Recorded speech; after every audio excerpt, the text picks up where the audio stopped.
May tingog na gyud. May tingog na di. Pinaagi sa usa ka interview mga idol ni ining sikat nga Dapat TV ang numero 1 host. nga Marites musud sa may kibo. Oo, Guard. pasagyan ta niya babae kasi niya. Unsa kay komento sa niya ni ini, pero mao lagi ni atong balikan mga idol.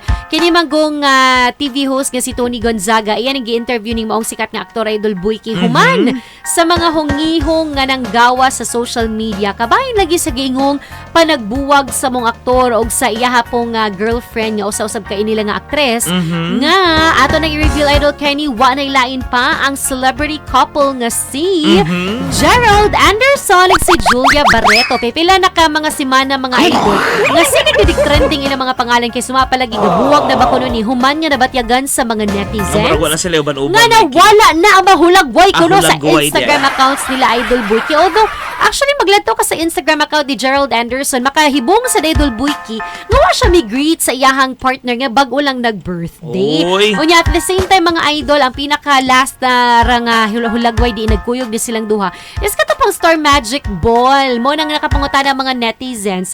Kung unsa man jud ka high status ani nila kay si Julia Barreto nagpost siya sa iyahang birthday apan wa jud nakitaan nga panagway ni Gerald Anderson. Pero sumapalagi sa mong interview ni Gerald kauban ni sikat nga TV host nga si Tony Gonzaga sa Tony Talks nga YouTube channel, gibutyag ni Gerald mga idol nga okay silang duha ni Julia o gihimugatan usab niini nga makagol kuno nga nahimong basihan sa mga netizens.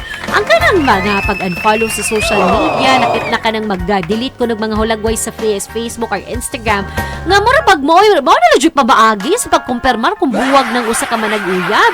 So mo na karon mga idol iyang giklaro nga gani gihatod pa kuno niya ang girlfriend niini sa airport sa pagbiyahe niini paingon sa Dubai.